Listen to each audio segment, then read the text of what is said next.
Video bites from ulearn.photography. Here's our principal, Simon Q. Walden. Hello and welcome to our video bite on wedding fairs.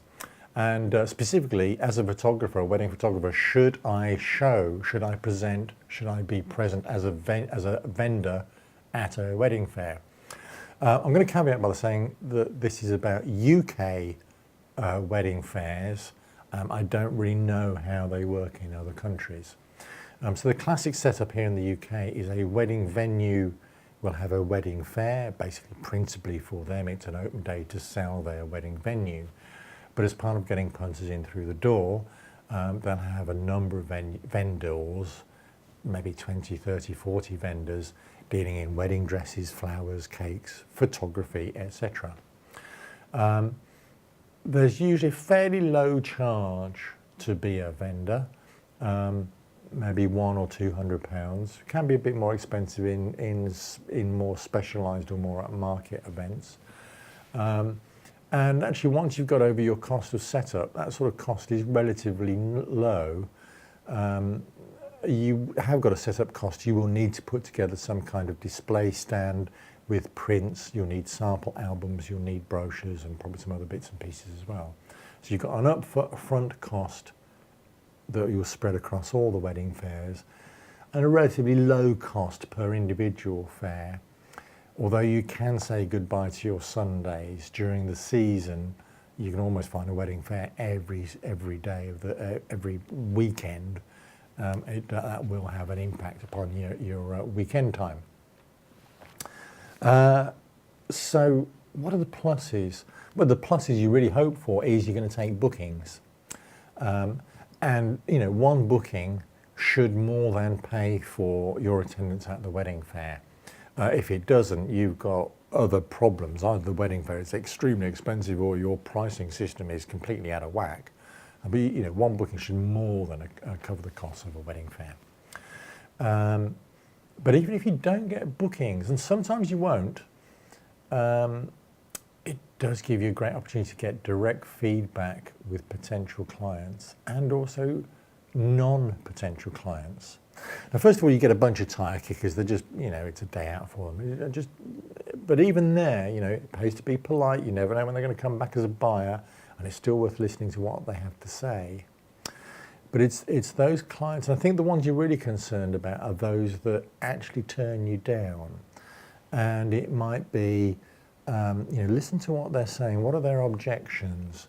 It might be, I don't really like, I'm looking for this style of album, or I'm looking for more black and white, or more creative, or more formal, or I really wanted this, or I wanted that. Each of those objections or queries or whatever, they're all questions to ask yourself. Should I provide that? Or am I already providing that, but it's not being made obvious by my display stand and my samples? It's a vehicle for finding opportunities from the non-clients about maybe how you should develop your business or your products or your style or whatever. It's also an opportunity to find out what really works with clients. So as they're flipping through a wedding album, they go, I really like that picture. If it's a one-off, make a note of it. If they're the sixth person to say they really like that picture, then you have to shoot that picture on every wedding. That's a guaranteed keeper. So you do get very immediate and to be fair, pretty honest and open feedback on your work and your presentation and your style, etc., very, very instantly. I used to do a lot of wedding fairs. I could guarantee from every wedding fair that I did, I'd get one or more bookings. Terrific. Then when the credit crash hit, basically wedding fairs just went down the pan. The numbers attending really dropped. Those that came were, they'd got no specific date. It was 2 or 3 years' time. It was, we're on a really, really, really tight budget. And so I stopped doing them. But I think we've moved on now, and I am genuinely considering going back into doing the wedding fairs again. The thing is, back when I was doing them, every wedding fair had a waiting list, particularly for photographers. So here's how it's going to work. They might have 40 vendors overall, and mostly they will say there is a limit to the number of photographers, but that limit might be 4, 5, 6 photographers, so you won't be the only photographer there. And so there used to be a waiting list to get into, particularly the more prestigious or the more valuable wedding fairs. So I know if I am going to get back into wedding fairs, I might have to go to the back of the queue and wait for somebody else to drop out before I'm going to get my foot in the door at those wedding fairs. But should you do wedding fairs?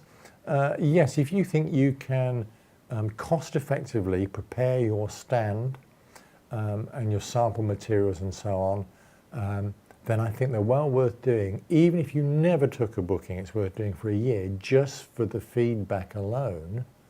But hopefully, yes, you will take bookings from those wedding fairs. But don't dabble in it. I think you need to be serious and committed to them and try and do as many as you possibly can.